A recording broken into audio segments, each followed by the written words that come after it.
The following program deals with a controversial subject. The theories expressed are not the only possible interpretation. Viewers are invited to make a judgment based on all available information. This is your captain speaking. We are beginning our descent into madness.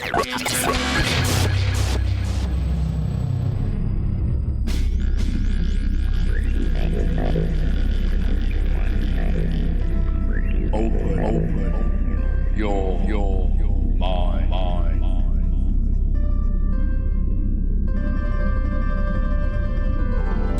And we are back to another edition of West of the Rockies. I'm Frank. Thank you guys for sticking around. I know it's late, but we're gonna make it worth your while. I guarantee it. Genevieve, how you doing over there? I'm doing quite all right. Yep, we just had quite a great time, which we will reveal maybe next week. Yeah. Maybe later on if we have time. We went to see some quite amazing pictures at Mr. James Pickard's exhibition. Yes, and it was quite the event for sure. And people want to check out the website wotrradio.com, and they'll see a full write-up review, courtesy of our very own Genevieve. Tonight we got a very, very special guest. I'm very excited to have him on the show. Last week we had a guest who, unbeknownst to them, they said, "Oh, if you ever want to get the real story, the real information, you got to talk to somebody like Jim Marrs." Mm-hmm. And I was like, "Well, now just you so mention." happens that tonight we are graced with having Mr. Jim Marrs on the show. Genevieve, I know that you have an introduction for our guest. If We've got I'm a not little mistaken. introduction, a version of which you can find on jimmars.com. So for those who don't know the background, Mr. Marrs is a native of Texas, earning his journalism degree at the University of North Texas in 1966, and also attending graduate school at Texas Tech in Lubbock for 2 years more. And, he's got a background in journalism. He's always been writing. We know that much. In 2007, he retired from the University of Texas, where he had taught a course on the Kennedy assassination since 1976. That's a long time. In 1989, his book Crossfire, The Plot That Killed Kennedy, was published to critical acclaim, as many of us know, and in fact reached a New York Times paperback nonfiction bestseller list. As some of you may also know, and you've probably all seen the movie, it became the basis for Oliver Stone's film JFK. And Mr. Marrs actually served as a chief consultant for both the film's screenplay and production. Nice. Beginning in 1992, he spent 3 years researching and completing a non-fiction book on top secret government program involving the psychic phenomenon known as remote viewing, only to have it mysteriously cancelled as it was going to press in the summer of 95. Within 2 months, the story of military-developed remote viewing broke nationally in the Washington Post after the CIA revealed the program, but put their own spin on psychic studies. Spies, which is a great title, that's PSI, I believe, was finally published by New Page Books in 2007. In 1997, Marrs' in-depth investigation of UFOs, Alien Agenda, was published by HarperCollins Publishers and has been translated into several foreign languages since, becoming a top-selling non-fiction UFO book in the world. He began teaching a course on UFOs at the University of Texas at Arlington back in 2000. Also in 2000, HarperCollins published Rule by Secrecy, which traced the hidden history that connects modern secret societies to ancient mysteries. It too reached the New York Times bestseller list. Surprise, surprise. And in 2003, his book The War on Freedom probed the conspiracies of the 9/11 attacks and their aftermath. It was released in 2006 under the title The Terror Conspiracy. 2 years later, his book, The Rise of the Fourth Reich in German, detailing the infiltration of National Socialism into the USA, was published, followed by a study of mysteries entitled Above Top Secret. His 2010 book on the New World Order's destruction of America, titled The $1 Trillion Conspiracy, was followed in 2000 by Our Occulted History, which questioned the humanity of the ruling elite. Don't we all? An award-winning journalist, Mr. Marrs is listed both in Who's Who in the World and Who's Who in America. He has won several writing and photography awards, including the Aviation Aerospace Writers Association's National Writing Award and Newsmaker of the Year Award from the Fort Worth chapter of the Society of Professional Journalists. In 1993, Mr. Mast received Freedom Magazine's Human Rights Leadership Award. Wow. Wow. Wow. If I could even achieve a quarter of that in my life, I'd be happy. So here we welcome Jim Mars onto the show. Hello, Jim. Can you hear us okay? Howdy, folks. I can hear you just fine. And boy, what a build-up! I wish I could meet that guy. Well, let me tell. I'm pretty. It's amazing. I mean, that is a long list of accomplishments and well deserved. I've been at it a long time. All that means is that I've been at it for a long time. Nonetheless, other people haven't achieved a fraction of that in a lifetime. Mr. Jim Mars, or Jim, thank you so much for being on the show. Like I said, we're really excited to have you on. You have written books and researched some really, really incredible topics of discussion. Well, I've always been curious. Okay, and as I like to say, when I was working as a newspaper reporter, I was on the third floor of a building at the Metropolitan newspaper, and if somebody had run in and run up to the desk around where I was and said, "Hey, a UFO just landed in the park across the street," and then ran out, the other reporters would say, "Boy, that guy was a nut," and they'd go back to doing what they were doing. Me, I'd at least get up and go look out the window, if not, walk down to the park. And let me ask you something. I've always wanted to know what's the truth, what's really going on, and what's amazing, or it's not amazing, but it's kind of ironic, is that's actually is what I learned in journalism school back in the early 60s and in the late 50s, back in the days of the old republic. And I was told that I was supposed to look past the official pronouncements, past the official party line, and try to find out the truth about what really was going on and present that to my audience. And fool that I was, I thought that's really what I was supposed to be doing. It's funny because that was my question was kind of along those lines. You have been a journalist for so long. Some incredible historical events have happened, in the last 50, 60 years. During my lifetime. Yeah. I've been right there watching them happen. So this is my first question to you is, what is your opinion of how the media has handled things like JFK and 9/11, these kind of huge national tragedies, which you focus your books on?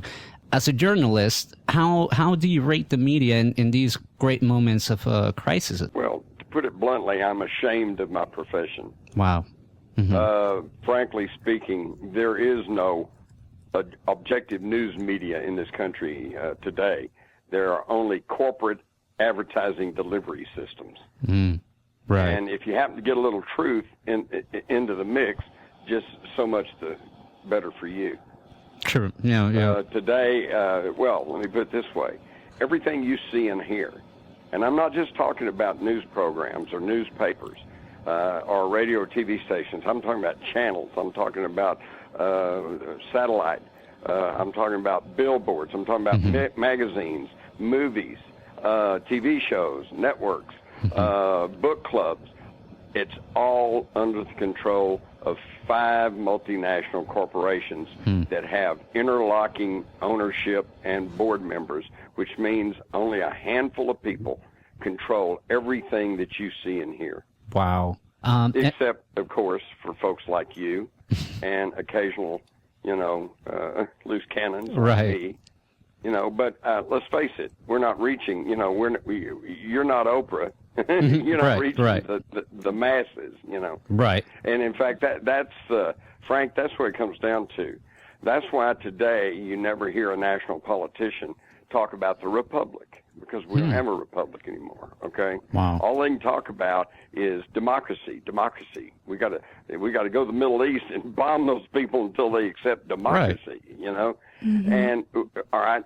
The dictionary definition of democracy is rule by the majority. Okay, well, that sounds real good on paper until you stop to consider that the perfect example of true democracy in action is a lynch mob. Okay, and we don't want that. Nobody wants that. And our forefathers did not give us that. Our forefathers gave us a democratic republic. And what's the difference? Well, in the democratic republic, even though the majority say lynching, there is a system of checks and balances and laws and procedures, and you have to give a person a fair trial. They have a right to legal representation. They have a right to confront their accusers and the evidence against them.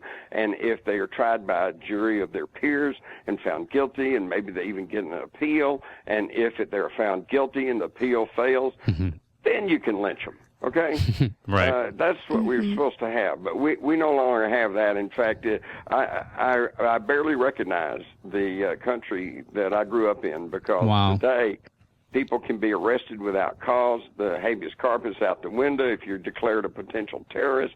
You know, a kid takes a pop gun to school, or a realistic-looking water gun. You know, he's socked away as a potential terrorist. He's out of school. His life's probably ruined. He's probably ends up on a no-fly list from Homeland Security. It's just, you know, we are. I used to complain and saying that we were moving into a police state, but I'm not going to do that with you guys tonight, because I'm here to tell you we're already in one. Newsflash, right? In case people haven't noticed. Yeah, in case you hadn't figured it out. Right. Jim, where did we go wrong as a country? Because to me, it seems, and I wasn't around back then, but it seems that the 60s was a very pivotal point, right? We had, I mean, they murdered Kennedy, but, you know, John F. Kennedy, Robert Kennedy, Martin Luther King, Malcolm X. Is that where this country went wrong, and is the reason why we find ourselves in this situation now? Yeah, there's always been corruption. You go back and look at some of the corruption that took place during the war between the states. You look at the rise of the robber barons in the late 1800s and the Teapot Dome of the 20s. There's always been some corruption, some criminal enterprises. They really got going, of course, during alcohol prohibition. That's when organized crime really built into a national syndicate that we still have with us today. And, of course, it only took our great-grandmothers and grandfathers just about 13 years to figure out that a constitutional amendment and laws against alcohol not only were not working, but were creating a worse problem than the alcohol. And they actually not only did away with the laws, but they did away and changed the constitutional amendment. You know, and we've been under drug prohibition for about 75 or 80 years now, and we still hadn't figured out that trying to put more people in jail is not the answer, you know. But anyway, and then by the 60s, yes, it got turbulent because people were beginning to wise up, and they were beginning to start thinking along other lines. That's when we got John F. Kennedy, the youngest man who ever served as president, probably the best educated president we ever had, and a president whose grandfather was a poor Irish immigrant. He was not part of the wealthy establishment that was controlling or trying to control this country.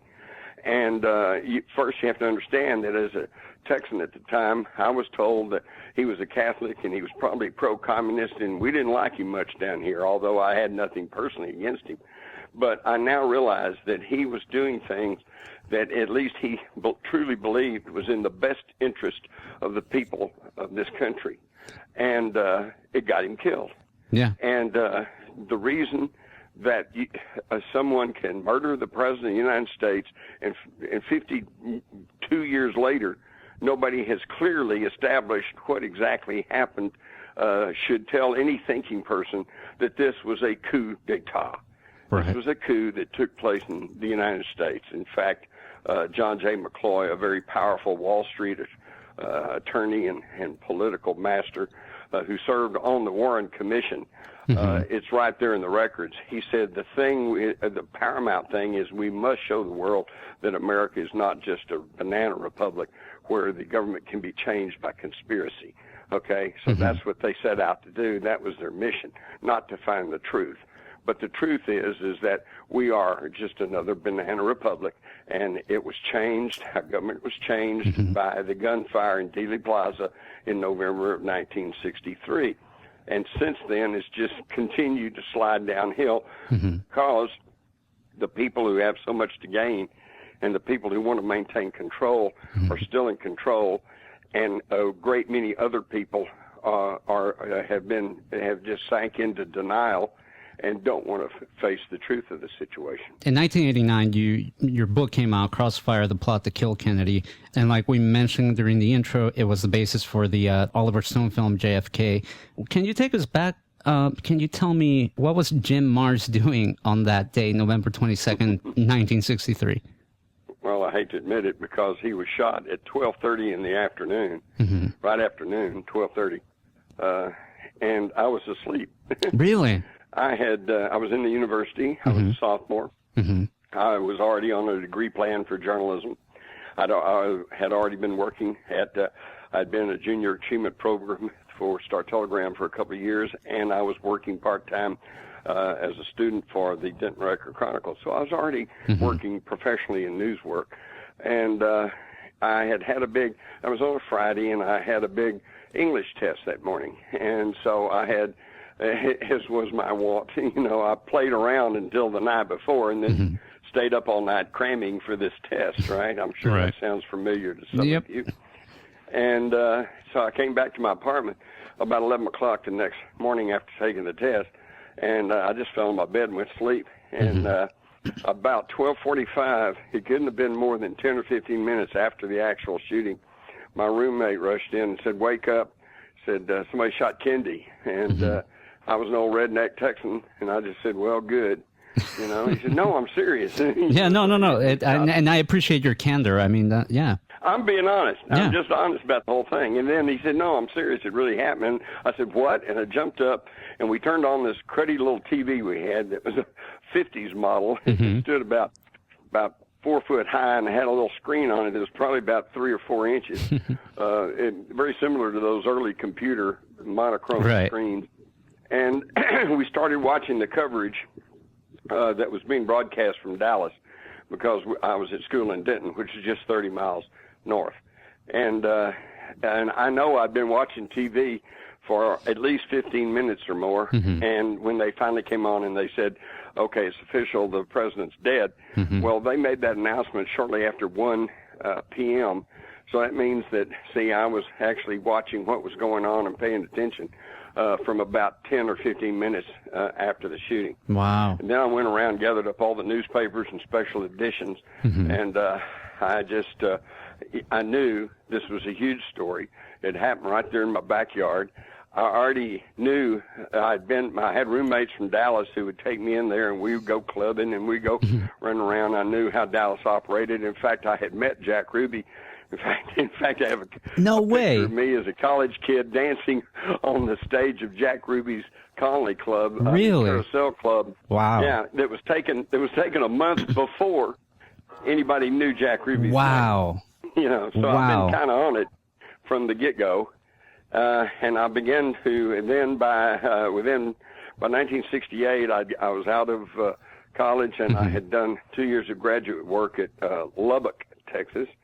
And I came back and went to work for the Star Telegram as a police reporter, which sent me over to Dallas on many times for assignments. So I got to know the law enforcement people and city officials in Dallas-Fort Worth. And it became very clear to me as a young shaved-tailed reporter that everything that could be said about the Kennedy assassination had not been said. In fact, I'd go try to talk to these old veteran cigar-chomping detectives and police officials, and I'd get my story, and then I'd say, "By the way, what can you tell me about the Kennedy assassination?" And man, they'd turn white and almost crawl under their desk. Oh, wow. And it was obvious that there was a palatable aura of fear running around in Dallas. And of course, even then I thought, well, now, wait a minute. It was just one lone nut, and then it's a happenstance of history. Why is everybody so afraid? Well, now I know, okay? And we all know, because you should know, that this was a coup. Right. And I wanted to, and thank you for kind of giving us an insight, because I've always wondered about that. What was the energy like? What was the environment like? After. Well, let me just tell you about Dallas in 1963. Okay, and I know, again, because I was old enough to be there, but I wasn't old enough to be involved in all that stuff. Right. All right. First off, Texas then and now is usually about 5 or 10 years behind the rest of the country. So actually, Dallas in 1963 was probably more like 1958, Oh, wow. Okay. 63. the public buildings still had white and colored restrooms and water fountains. Wow. Okay? Segregation was still very much in effect. The Dallas police were, for the most part, military veterans. A lot of them had served in World War II, and a lot of them in Korea. And then to augment their puny police salary, a lot of them were still in these military reserve units, making extra money. But then what that means is they were still under military control. If their military commanders was told them to do something or not to do something, or to shut up, they would have obeyed. Okay. Right. There was no organized crime as we understand it today, even though that Sam Giancana in Chicago and Carlos Marcello in New Orleans were trying to make inroads into Texas at that time. But Texas had their own homegrown gamblers and dealers in prostitution drugs. And what we now know and what came out in court papers was that one of the national leaders, or big-time senators from Texas, that was being given regular payoffs by this Texas organized crime, was Lyndon B. Johnson. Oh, wow. Oil and gas, then and now, ran the state. Defense was huge, okay? And they all were looking forward to the Vietnam War because Dallas-Fort Worth area industries such as Convair and General Dynamics and Bell Helicopter and Ling Timco Vault and Texas Instruments, they all got rich off the Vietnam War. Wow. And, of course, the man who pushed the war through was Lyndon Johnson. Of course. The man who was going to stop that war was John F. Kennedy. And that's probably one of the keys to what actually happened.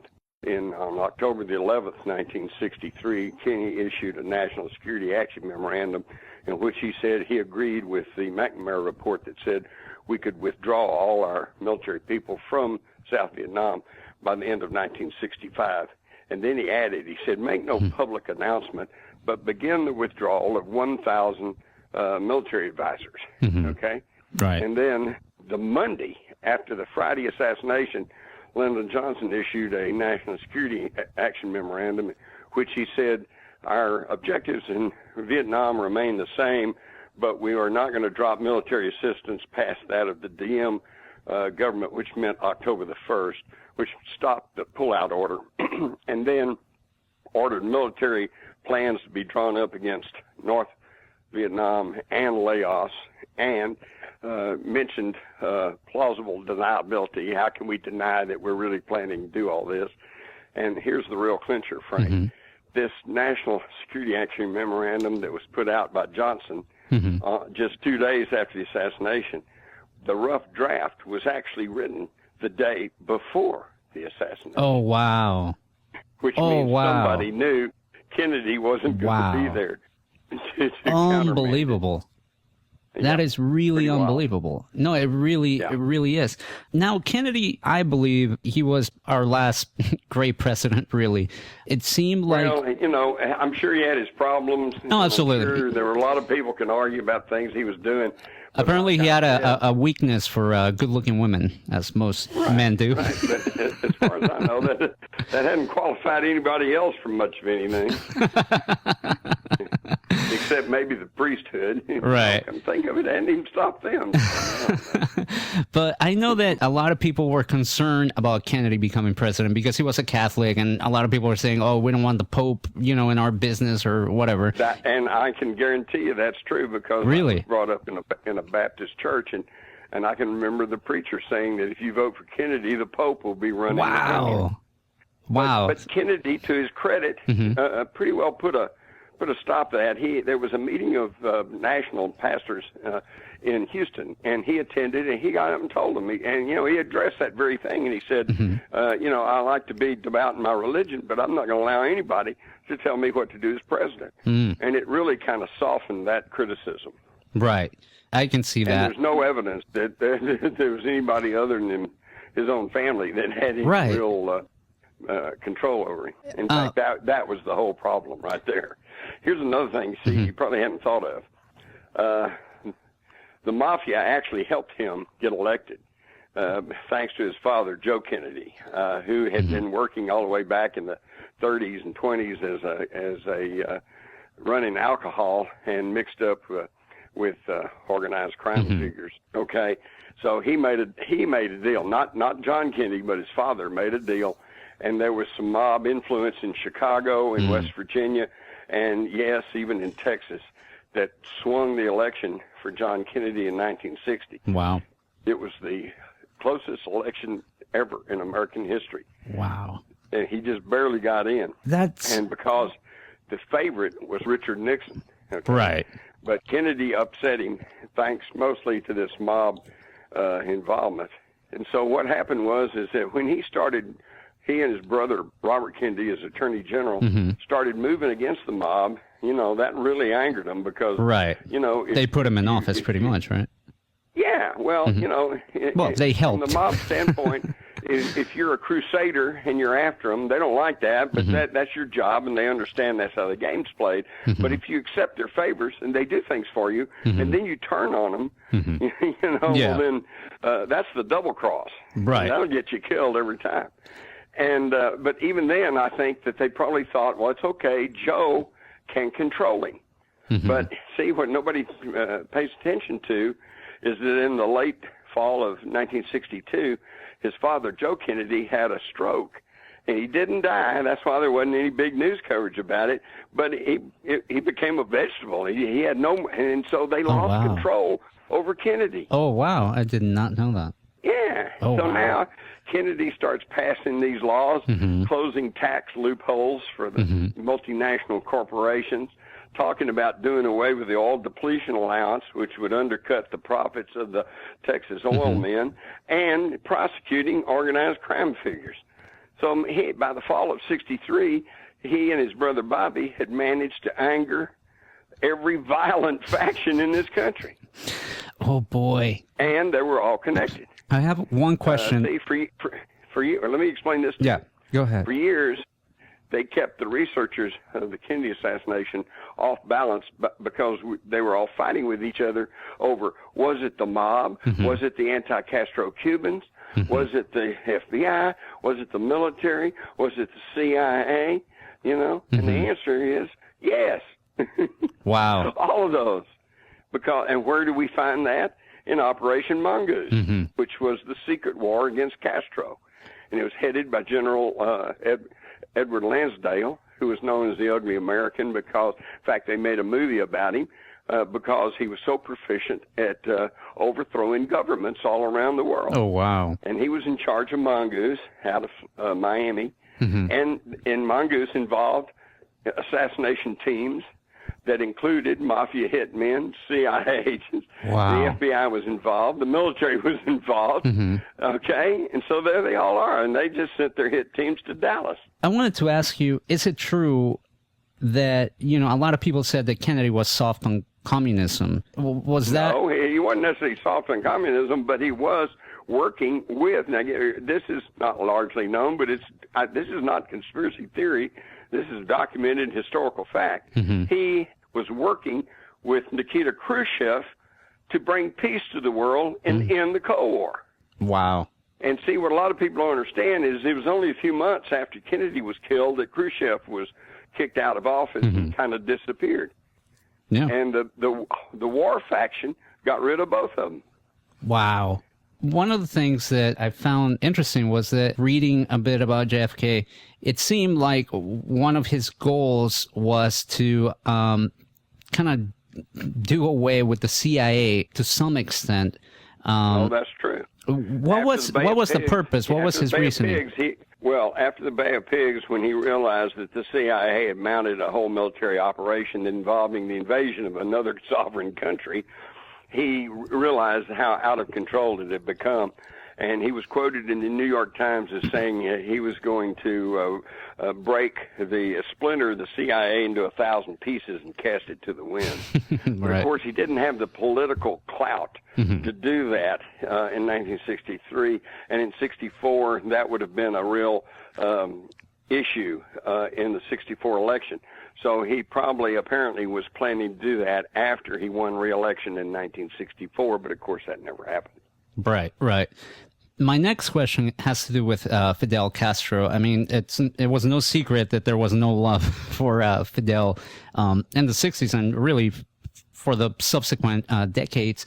But I've always felt that if they wanted him dead, he would have been dead a long time ago. In your research for your books and your work, have you found any kind of evidence that shows that Castro was some kind of CIA asset or something? I mean, I've read things, everything from cutting a deal, turning in Che Guevara to the CIA to some more outlandish theories out there. But what do you know about that? Is there any truth to those rumors? It's historic fact that the CIA was playing both sides of the streets prior to the takeover of Castro. They were we were overtly selling guns and ammunition and information to Batista, the military dictator down here in Cuba. But at the same time, we were supplying arms and ammunition to Castro. It was a typical mafia corporate type thing where they grease both ends of the spectrum, so that no matter who wins, they will have plenty of control. And so then when Castro actually won because he had the support of the people, they were all ready to deal with him, but he threw the mafia off the island. Wow. And he nationalized some of the, like United Fruit property, and said this, and he nationalized some of the banks. He said, this is for Cubans, for Cubans. Well, that didn't sit well with the mafia in Wall Street, so immediately he was branded a communist. Wow. And they immediately invoked an embargo of Cuba, which actually technically is still in effect today, except for one interesting exception. There was a caveat that accepted the White House for Cuban cigars. You can always since 1959 on, you can always get a Havana cigar in the White House, but the rest of us couldn't get it. Wow. I know, that's how priorities, right? Priorities. And of course then that Cuba is an island nation and totally dependent on imports for just about everything, and so by embargoing them, it left the Cubans with two choices. They could dry up and blow away, or they could turn to whoever would deal with them, and who dealt with them was Russia. And of course, that was a self-fulfilling prophecy, because then the hawk said, "See, we told you he's a communist." It's just amazing, It really is. Let me tell you, I think your question was, since we had the mafia, the military, CIA, and they're all working trying to kill Castro, how is it that he's still alive? Right? Yeah. Okay, well, let's back up. Let's go to World War II. Okay. I think if there's anybody you can make a legitimate argument probably needed killing early on, it would have been Adolf Hitler, right? Well, there was about 24 attempts on Hitler's life, including the well-known General's Plot of July 1944. Okay, and yet he lived all through the war. In fact, there's some pretty good information. He survived the war, but we won't go there. And how did that? So how did Hitler and how did Castro survive? Well, it's because they were surrounded by loyalists, by people loyal to them.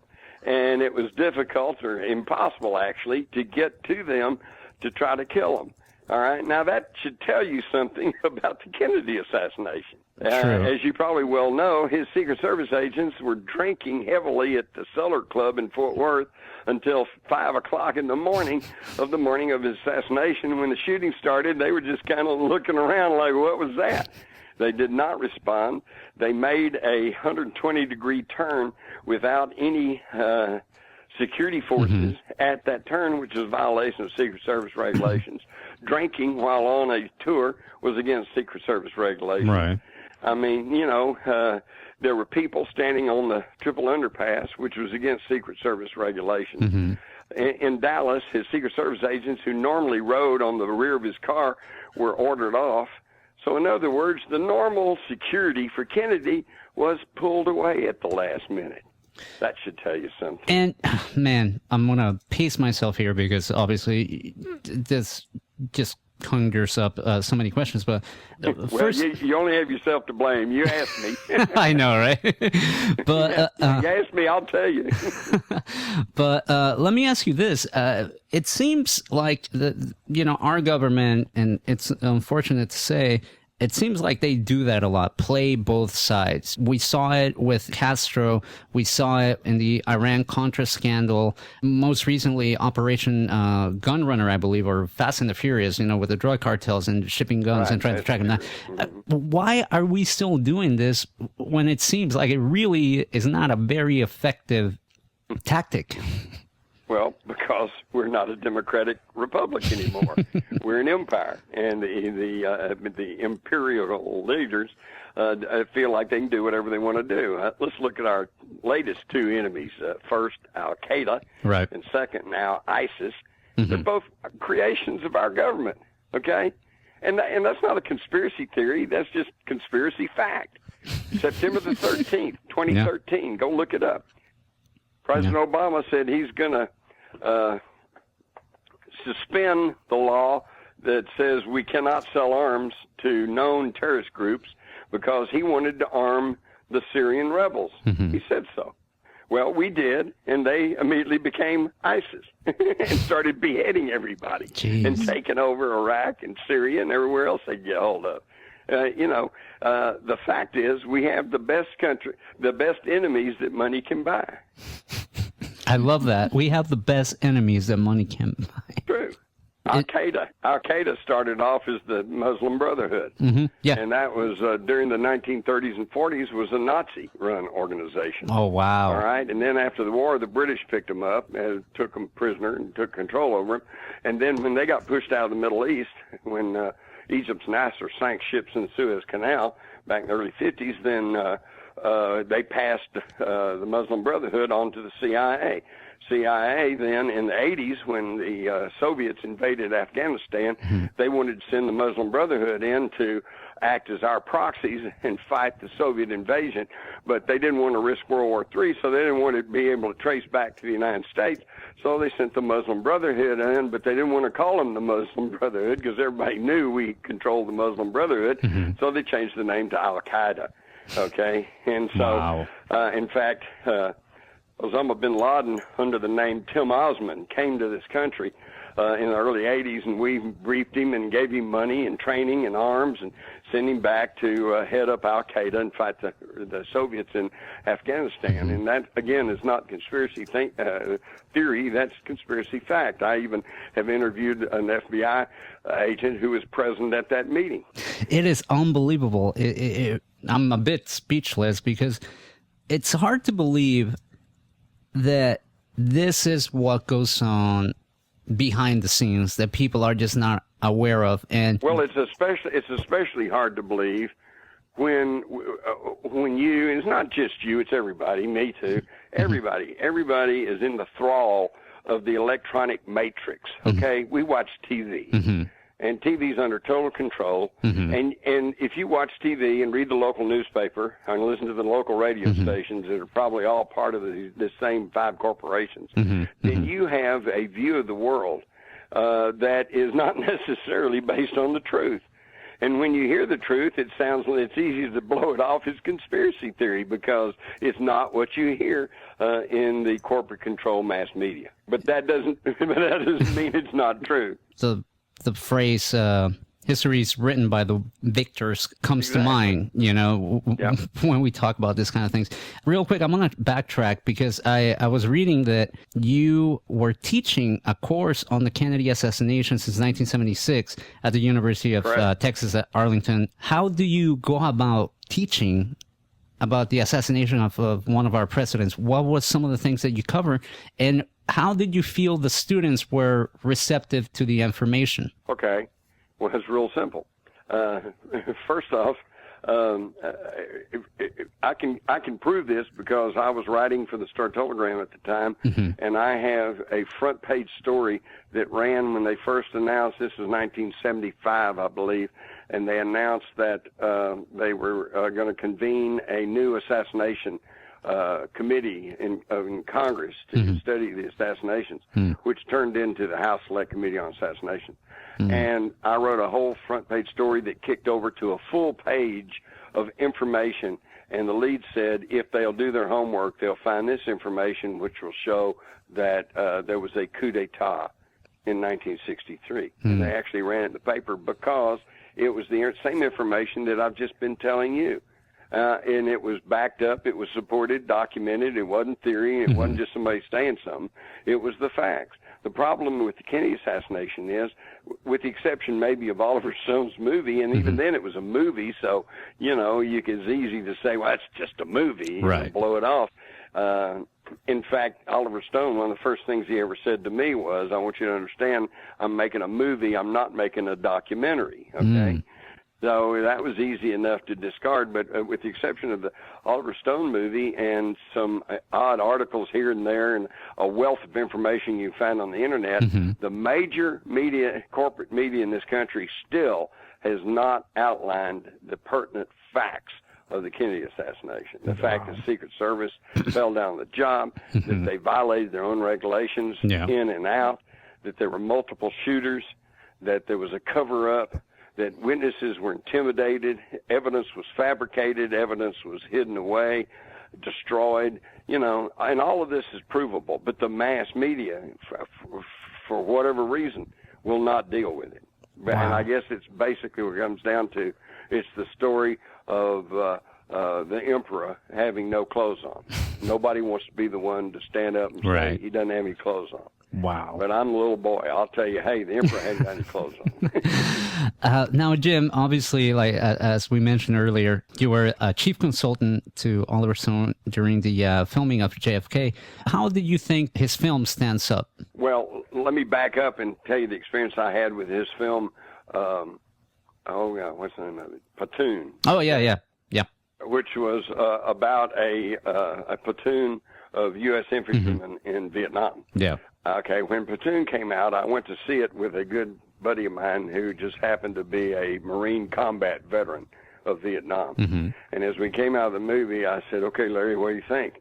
Was he telling the truth? And he started off going, oh, no. He said, there's no way that all of that, fragging officers and dope smoking and doing this and that, and there's no way all that could have happened in that one platoon. I said, wait a minute. I said, you got to understand he's making a movie, and that he's only got an hour and a half, 2 hours to tell his story, so he consolidated a lot of stuff and a lot of information. He went, oh, okay, I got it. I said, now, was it truthful? And he went, oh, well, hell yeah. And he started telling me all his old stories about fragging officers and smoking dope and everything else that was going on in Vietnam. So the point being that in Platoon, Stone told the absolute truth about the combat experience in Vietnam, but through a fictional account of a fictional platoon. Right. In JFK, he consolidated some characters, and he compressed some time, and he made it into a dramatic presentation. But I'm here to tell you, it was closer to the absolute truth than anything else we've gotten so far. Oh, wow. And in fact, I'll put it this way. I was paid a pretty good piece of change for the rights to my book and for my consultation and help in that movie. But I already had made my money, and I was fully prepared. As you can see, I'm not hesitant about speaking my mind. All right. And I was fully prepared to repudiate that film if I thought that they had gotten away from the truth as I knew it.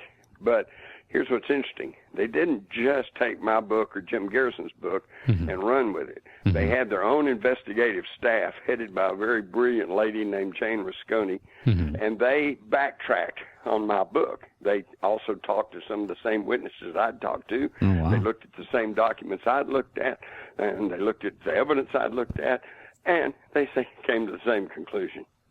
So I have no gripes whatsoever with the truth as presented in the film JFK. That's great to hear, because I quite enjoyed the movie. I thought it was very well done, but obviously I wanted to check with you and make sure that it had your thumbs up. Right. Make sure you're allowed to like it. Exactly. Now, when you were researching for your book, Crossfire: The Plot That Killed Kennedy, it seems like there were some very dangerous people orbiting around this whole yeah, that's true. Did you encounter? I remember meeting one night with with an old associate of Jack Ruby's. Oh boy, thug. Okay. Oh boy. Yeah, and we had a few drinks, and he got to really talking, and told some really interesting stuff. And then at the end of it, he says, if you get my name brought into this, I'll kill you. Oh, wow. And that wasn't one of these light little, hey, man, I'm going to kill you. You know what I mean? Right, Believed right. him. He said, I'll kill you. And I think he meant it. And I had to explain to him, I said, well, wait a minute, you really made a faux pas here. I said, when you're talking to a reporter, you have to start off saying, can I speak to you off the record? And you got to get the reporter to agree to go off the record. And if I agree to go off the record, then I will protect your anonymity, Right. and I will never reveal my source, you know. But you can't tell me all this stuff and then tell me don't shoot me, you know. Oh boy, yeah, no, because I mean that's one of the things that I was thinking about, that you were writing about something that had some very dangerous people involved. Well, And- no, dangerous, but just, you know, there's just some things were just so totally cockamamie. I remember reading an FBI document about, oh, God, I can't the names. I'm getting a blank on their names right now. But there was a man and woman who rushed into Dealey Plaza after hearing the shooting and then saw these bullet marks on the street across on the south side of Elm Street. And they went to the FBI, and the FBI questioned them and typed up a big report. So I'm reading the report, and it said, and so I just happened to look them up. They were still living in Dallas. So I called them up and talked to the lady. And I said, you know, and got her a first-hand account of it. And she was telling me, I said, well, you know, have you ever read your FBI statement? She said, well, no.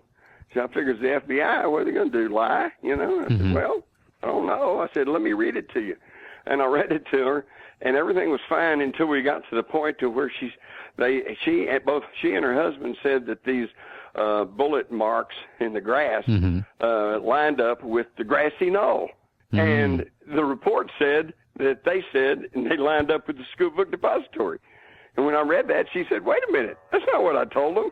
Oh, wow. And so right there I find, you know, the FBI lied about on this document. Oh, wow. And that's what you have to understand. That's what's caused all the controversy over the Kennedy assassination, is because the vast gap between what the official story says and what people who know what they're talking about say. Now, let me ask you about this particular character that I've read about, having heard a whole lot, and maybe you can give me some information. She was nicknamed the Babushka Lady, and she was standing there with a camera, and by her position, people, you know, believe that she may have captured a shot that would be, you know, obviously important in trying to figure out who shot Kennedy. Do you know anything about her? Who is she? I know who that is. Really? Can you? That's Beverly Oliver. And last November, I danced a twist with her over in Dallas. Are you kidding? That's pretty impressive. Wow.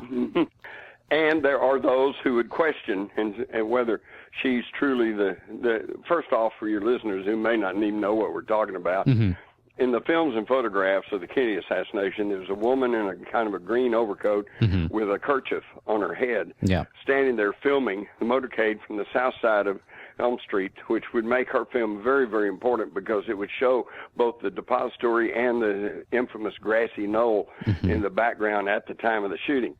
Okay, for years and years, the Fed said they couldn't figure out who that was. They didn't know who that was, and the researchers just coined the name Babushka Lady because she was wearing this little kerchief and it looked like a Russian grandmother or whatever, a babushka, and that's how she got that name. But then back in the 80s, I think it was, or maybe even earlier, one of the more valid researchers here in Texas, Gary Shaw, at a church meeting ran across a woman named Beverly Oliver and got to talking, and she found out about his interest in the assassination and said she had gotten religion, and that she said, okay, that was me. And so she is now, I think, written a book, and she's come out quite publicly. And there are those who claim, well, she's not really the one, except, for the best of my knowledge, until somebody can come up with and said, oh, no, it's not her, it's me, I'm going to consider her the Babushka Lady because everything I know about Beverly Oliver fits, okay? She was not a stripper, but she was a singer at Abe's Collie Club, which was just across the parking lot from Ruby's Carousel Club. And as such, she would go over to the Carousel Club and would hobnob with his entertainers. And this is verified by some of Ruby's entertainers that I've spoken to, okay? And she said that on that weekend of the assassination, she was dating a guy who had worked at Six Flags over Texas, and somehow had come up with a brand new and prototype Japanese 8mm camera, and that he let her borrow it. Oh, wow. And she took the camera and then had her hair all rolled up because she was going to perform that night, but she wanted to see the president, so she put on a raincoat and put her kerchief over her head and went down there and stood and filmed the motorcade, and she said, yes, there was definitely somebody firing from behind the fence on the grassy knoll. And then she said that she just went on home and didn't think anything more about it until Monday when she showed up for work at the Colony Club. Said there was a man there in a suit and tie that identified himself as FBI. Oh, wow. And said, we understood you took films in the plaza, and we would like to see that for evidence purposes, and of course we'll return it to you. Well, you have to understand that back in 1963, if somebody from the government, or particularly somebody from J. Edgar Hoover's FBI, said 2 and 2 is 5, you'd say, well, I always thought it was 4, but I guess it's 5. Nobody questioned the government back then. Wow. Okay, and that's one of the things that makes me so mad about this whole thing, because it was not the public, it was the government that destroyed their credibility with the public and broke that chain of confidence that is required to have a stable government that people respect. But anyway, so they took her film. It's never been seen again. The FBI claims that they know who that was, never heard of her, and never took the film, and they don't have it. Speaking of things that went missing, what have you found out about Kennedy's brain going missing? Well, that's about all I can tell you. It's literally... Now, the House committee tried to blame it on Robert Kennedy. They said, we think that he came and took possession of the brain, and because they didn't, well, okay, that's fine and good, and that might even be true, but hey, it's easy enough to blame it on a dead man, right, who can't defend himself. Yeah, I think it may have actually been in that coffin that contained a bunch of the autopsy materials that they dumped into the ocean so that nobody could get to them. Yeah. See, that's another thing. And the reason the brain's missing is because if his brain, you would think, President of the United States, that they would preserve that brain somewhere, okay, even if it's under lock and key. But see, if we had the brain today, then they, with the forensics techniques we have today, they could study it. They could probably tell you exactly how many shots were fired and from which direction.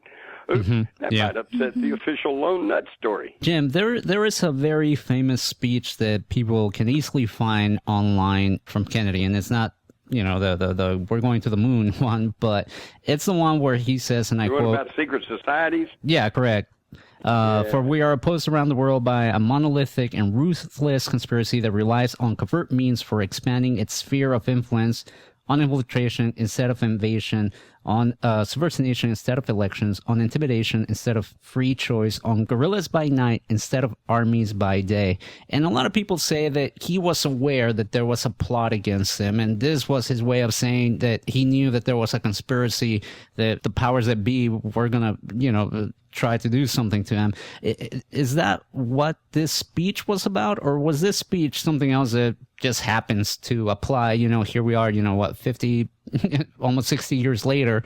In retrospect, are we just amazed that it applies to the world today, or was Kennedy actually aware that there were a group or groups of people that didn't like him and that he was possibly in danger? Okay. I cannot tell you what his thinking was behind that speech, okay? In fact, there were several things he said that I think have been taken out of context and have been built into all kinds of theologies.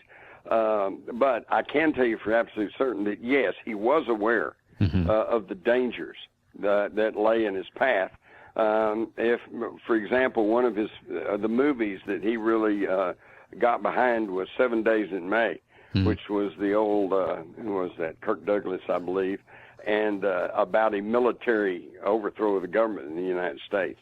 And then not too long before his own assassination, he was clowning around and said, well, if somebody wants to get me, it won't be hard. They'll just get a rifle and get up a tall building and shoot me when I go by, So I think he really understood the danger there. But personally, I think that John F. Kennedy was a product of the 20th century, just like I was, in that we're coming off of World War II. We were victorious. We were God's gift to the world.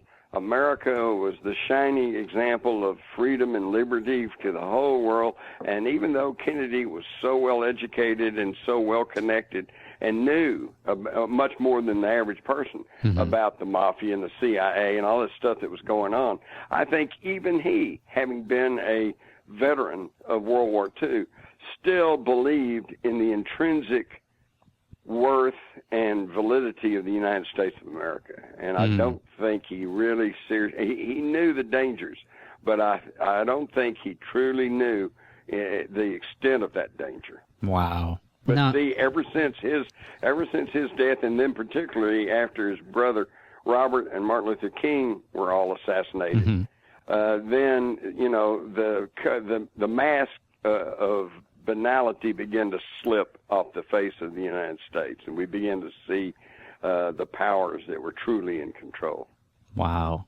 Jim, kind of to shift gears a little bit, and we're going to get into the UFO alien aspect of our interview here, using this as a segue. Back in 2011, I think, we started getting a lot of news stories here and there about JFK, a secret memo that shows that he wanted to know what the UFOs were, and apparently this secret memo was filed 10 days before he died. Is this an actual? Is this a real document? Is this a legitimate document? And which document now are you referring to? This is a memo that was released around 2011. I guess it was declassified to some extent, and basically it's JFK asking the CIA, if I'm not mistaken, what are UFOs? And he was just concerned that... Oh, okay. All right, I got you. Yeah. No, I've got all these documents. Okay. And let me preface this by saying that way back 70s and 80s, there was already some fringe rumors saying, yeah, he was killed to stop him from revealing what he knew about UFOs. Okay. And I kind of snickered at that. I was a conventional newspaper reporter. I'm going, no, not really. But I'll tell you something. I am now of the opinion that I think that the UFO issue may indeed have been one of the straws that broke the camel's back. Oh, wow. And got him assassinated. Wow, really? What you're referring to is in October of 1963, he sent a memorandum to the head of the CIA, and he said, we are getting ready to go into joint space exploration with the Soviets. Again, he and Nikita had agreed they were going to do joint space exploration, and they were going to become more friendly, and they were going to end the Cold War. And this has been confirmed by Nikita Khrushchev's son, who's written about that. Oh, wow. And from a very well-documented document from Kennedy to the head of NASA saying the same thing, that we were getting ready to go into joint space exploration with the Soviets. Okay, and so in this memo to the CIA, he said, I want you to turn over all the files on UFOs to the White House so that we can separate the knowns from the unknowns, so that the Soviets won't think that we're using this joint space effort as a means of spying on them.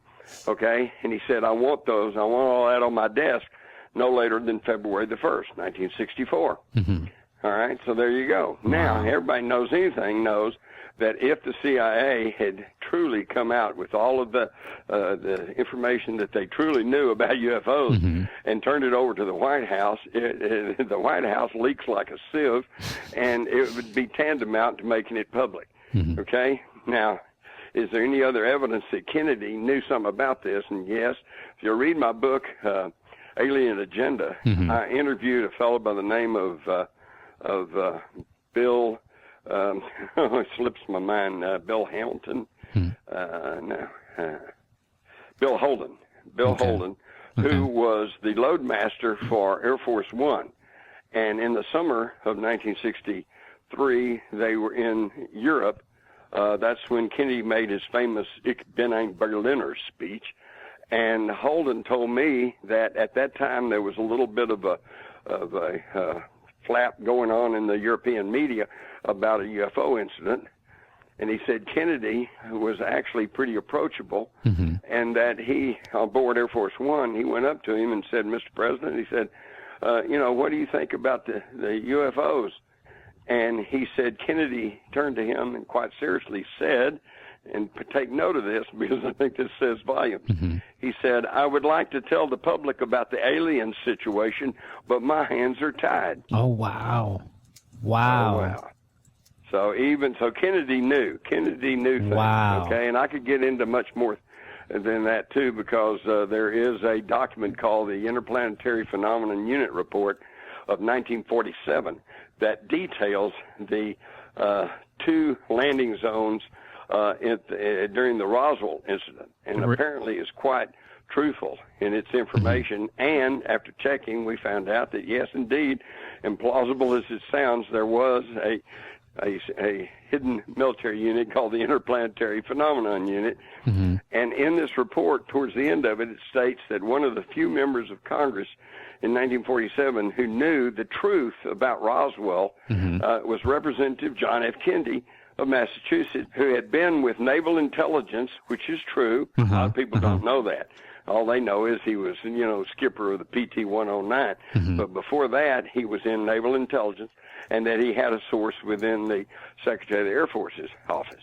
Oh, my God. So it does seem as though Kennedy, of all the presidents, knew the truth of the UFO situation and was maybe taking steps to try to make that public.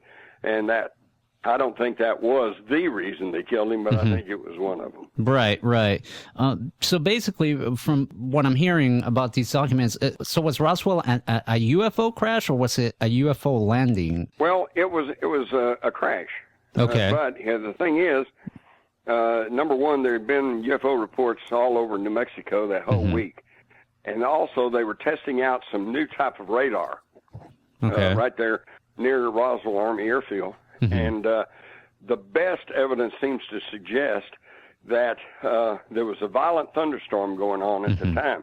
And either the lightning or air currents or something having to do with the storm and or the new use of this more powerful radar apparently interfered with the aerodynamics of a saucer, and that it came down and hit on the Brazil ranch and kind of skipped like skipping a stone over the lake. Okay, it hit and it left behind a lot of metallic debris, and then veered on, and then finally ended up in the side of a ravine near Socorro, New Mexico. Wow. And so that's caused a lot of confusion because people thought, well, first they argued over which one was the real crash, and then they finally realized it might have been the same one. So then they go, well, maybe it's two saucers, but apparently it was only the one. Wow. And then when it finally came to rest there at Socorro, that's where they reportedly found the bodies. Speaking of finding bodies, I'm pretty sure you probably heard about, they're being called as the Roswell slides, and they were revealed this week. And, it kind of has divided the camp, right? Right. Have you had a chance to look at the slide? And if so, I have, and they're very intriguing, but I can't tell you if they're legit or not. And that's the big problem with this whole thing, because there is such a concerted effort on the part of the government all the way back into the 40s to obscure this subject, that every time something comes along that seems to nail it one way or another, then they pop up and they've got, other evidence that, no, it's just a fake and bye-bye. If you come up with one document that says it happens, then they can come up with another one that said, no, it never has. And so the only way you can ever know the truth about the Roswell incident is to just really study all of the material and then use your own God-given computer, call your brain, to figure out who's telling the truth and who's not. But I will put it this way, and here's the way I see it. Okay. On the one hand, you have the government official story from the airport. They can issue Air Force, and they issued a report called Case Closed. Okay. And according to them, it was just a weather balloon, a mogul balloon, just some normal thing. Okay. Now, for the evidence, they don't really have any. The mogul balloon stuff didn't start until the 50s. The crash dummies, they didn't start until 1954. None of this was going on in 1947. Right. So that you've got on the one hand the government pronouncement that nothing unusual happened at Roswell, okay? With little or nothing to actually support that. On the other hand, then, you've got those who claimed there was a crash of a strange metallic saucer with alien bodies in it. And there's about 400 to 500 people now on the public record who said, yes, I was there. Yes, I saw it. Yes, I flew wreckage to Fort Worth. Yes, I flew the wreckage to Wright-Patterson. Yes, I flew over the debris field. Yes, I picked up stuff. Yes, I saw the bodies in the hospital. So, who are you going to believe, your government or your own lying eyes? Could I just ask something? I guess it's not a factual thing, but do you blame governments or the government or, any government across the world when they want to keep the public in the dark about certain things? Do you think that's an absolute wrong?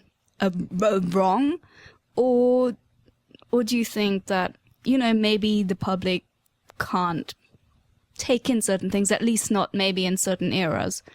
Or do you think, do they always need the truth? Right. Okay, personally, I want the truth, okay? I don't care how bad it is, I want the truth. But that's just me.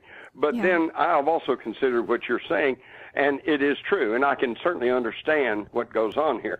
The government is there to be the government of all the people, okay? Yeah, correct. And so what I see in Roswell is that by coming out and saying nothing unusual happened there, folks, they are, on the one hand, the people who actually study the case and realize, for example, that all message traffic out of Roswell Army Airfield for the couple of months in question has disappeared. We don't know, Yeah. And, well, for the people who study the information, and like I said, the witnesses on the record, then they go, the government's lying.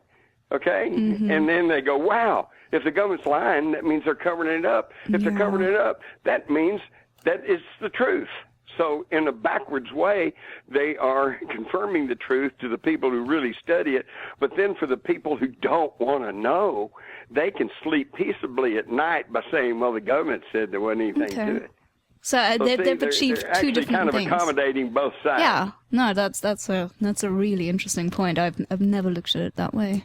Jim, let me ask you about this story that came out also a few years ago. And that so much information gets put out there, and you kind of got to use your common sense to, sift through all of this stuff. There was a book that came out around 2011 with the title Area 51: An Uncensored History of America's Top Secret Military Base, and in it makes the case for what happened at Roswell was nothing but a plane full of alien-like children sent by Stalin. Did you say nothing but? No, I think they were supposed to be Japanese children or something like that. But, well, let me address that real quick because this is really interesting. That was written by a friend of mine, Nick Redford. Okay. And he had located these two elderly people, a man and woman, who had been working for the government back in the 1940s. And they told him this whole story. I can't remember all the particulars, but pretty much outlined it. Some kind of Soviet thing, and there was little crippled children, little crippled Japanese children that were burned or something like that. And so, I kind of accosted Nick and said, do you really believe that? And he says, well, it's not me believing it. He said, I'm just being a good reporter. He said, that's what these people said, and I think they were sincere. And after talking with him and looking at all their material, I think they were sincere too. The problem is they had no first-hand knowledge. They didn't see any of that happen. They were told that at the time, by superiors in the government. And I happen to know for a fact in other areas that people were told other things because that was part of the cover-up. They spread all of these stories around and told everybody at the time, oh, it's really these, little children's bodies, blah, blah, blah. But don't tell anybody. And, of course, knowing that 50 years later when they're on their deathbed, they're going to say, well, it was just little children. And they truly believe that, Wow. And it's the same thing, by the way, with the Kennedy assassination. The cover-up of the Kennedy assassination is not in that there's a lack of evidence. In fact, quite the opposite. They have spewed out so many red herrings and straw men covered up and thrown out so many theories that the average person finally just throws up their hands and goes, man, I don't think I want to hear any more about it. In fact, let me add this, too. For 15 years after the Kennedy assassination, and again, I can tell you this because I lived through it, it was just considered impolite to even talk about the assassination in decent company, okay? Mm-hmm.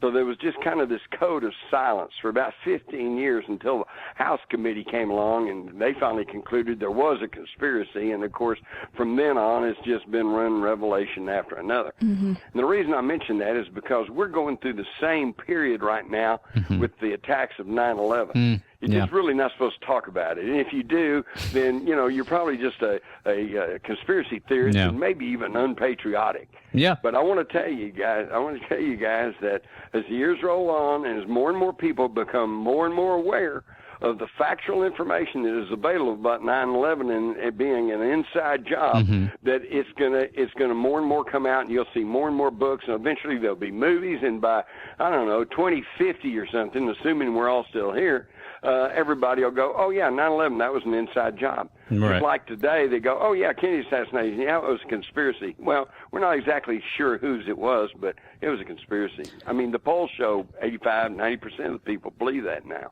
I'm glad you bring up 9/11 because that's actually where I wanted to go next. But real quick, I just want to send a quick shout out to our listeners in Ustream and iHeart. And I'm reading a comment here on our Ustream chat room. Leslie says, I remember reading a book somewhere that basically said there were so many reasons that Kennedy would have been killed for. It was probably a question of why not. And it definitely sounds like. Yeah, I can see that argument. And I think after everything I've outlined to you, the fact that he had the mafia, the CIA, the FBI, the military, big industrialists, the industrial complex, the oil men, they were all hated him, wanted him out of there. So, yeah, that's not too far from the truth. And that also explains why that, you know, at the time and within the few months following the assassination, I think there was only a handful of people who actually knew, you know, what had actually taken place. But there was a huge swath of prominent and powerful Americans who understood that the power had shifted, and they were kind of okay with it, and so they kept their peace. Wow. I would say, as an example, tomorrow, if you know, think about how the public in the United States right now today views President Obama. If tomorrow we were to learn he'd been assassinated, don't you think about half the country would go, oh, good, and wouldn't say much about, you know, demanding any kind of truthful investigation as to what happened. That is, honestly, that's a great example. In the passions of 1963, which I tried to explain to you, which was a whole different time and place, and the passions were even higher than they are today. I mean, the United States public today, we're all drugged out and watching TV and, you know, in the electronic matrix and overweight, you know, and hooked on video games and football. And so, you know, but back then, you know, the animosity towards Kennedy was a lot stronger than even the animosity today towards Obama. Wow. And if you can imagine that. It's hard for me because obviously, you know, I wasn't there, but I can see, you know, he was a guy that was pretty much changing every aspect of the game, quote unquote, just to use a word. And yeah, I mean, when you're fighting the establishment, the status quo, that's bound to ruffle some feathers. Do you think he was naively brave? Because I get that vibe, like, you know, like he really didn't know how to play the game of politics. He was brave, but but naively, some of the things idealistic. I think it was a bravery born of naivete. Okay, because like I said earlier, I think his biggest mistake is that he truly believed he was president of the United States, and he was beginning to take tentative steps to restore the freedom and liberty in this country, which had been curtailed severely through the Roosevelt years because of the Great Depression and then because of the extremities of World War II and the necessities. I mean, and when we were a nation at war, the military was everything. If they said frog, you jumped. You know, they were the boss, and you had to if you had any criticism about the government, you had to shut up because it was unpatriotic. You know, blah blah blah. Well, that's wartime, and Kennedy was beginning to turn us into trying to return us to the equality and the justice and the liberty that we gave lip service to and thought we had. I do want to talk about 9/11, but I just remember this question that I wanted to ask you. One of the books that got me on my way into really looking behind the curtain as to what's going on is Behold the Pale Horse by William Cooper, or Bill Cooper. And he, in his book, he mentioned something that I honestly, I'll be, being really blunt with you, I found it a little hard to believe, which was that I'm not sure if his posture changed, after the book was published, but in the book he said that he reviewed the Zapruder film and he believed that the driver was the one that took the fatal shot that killed President Kennedy. Have you heard about that? And does that? I've heard about that for years. Does that hold any In fact, water? I heard about that from Bill Cooper back in the 70s. Oh, really? Oh, you had you got to meet Bill. He was sending a little treatise. Yeah, he was sending a little treatise around to all the major media, and it ended up at my desk at the Star Telegram. And I started off being pretty impressed with his, because it sounded like he had some good military credentials in the background. But let me tell you, poor Bill. For one thing, the two things he mentioned and continued to go with was that the driver, Greer, turned and shot Kennedy with this little pistol, and that all the closest witnesses were all dead within a few years, right? Well, I'm here to disabuse you of that idea because neither one of those are true. Okay. Number one, I can send you, in fact, if you look at my new updated version of Crossfire, which came out in 2013, there is a blow-up of Zapruder Frame 313, and it's clear enough that you can actually see that what appears to be a pistol is simply the sunlight reflecting off of the hair of Kellerman, who's sitting next to Greer. Okay, so the driver did not shoot Kennedy. And number two, Bill and Gail Newman are still alive. They were close witnesses. Gene Hill lived until a few years ago, and so did several of the other witnesses, and so that statement was not precise either. So I'm sorry, but he just, and in fact, I know for a fact, because I was one of them, that serious researchers contacted Cooper, and because he was selling these really bad, blurry copies of the Zapruder film, and trying to tell people, here's the proof that the driver shot Kennedy, and so several of the serious researchers, including myself, contacted him and said, that's really not true, and you're not really doing the research community any good pushing this easily, countered argument. And he listened. He was very polite, but I noticed he kept selling that thing all the way through. So you just have to take that with for what it was. It didn't happen. Jim, I'll admit that I was, I saved my lunch money and I sent away for a copy of the Zapruder film on VHS from Bill Cooper. And I mean, I did too. I've seen it. Yeah, right. I mean, hey, I don't know if you got the same one I did, but the one I got was so bad, such a fourth, fifth, sixth generation, that there really wasn't even much color to it. It was almost like a black and white film. I mean, I feel like I should go look for that VHS tape somewhere in one of the many boxes I have, because I'm pretty sure it must be a collector's item by now.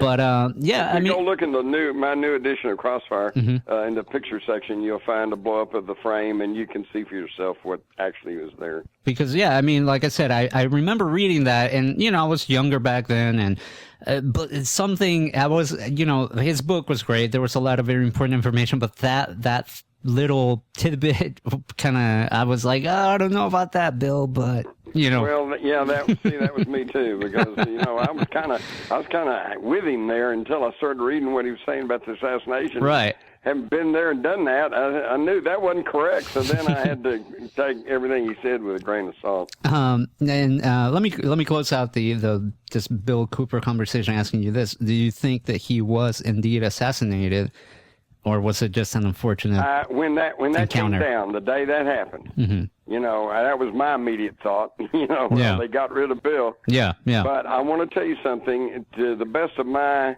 investigation, and I did do some checking, and I personally talked to some people that are involved. For one thing, it was not the feds were not involved in that. Okay. This was a local thing.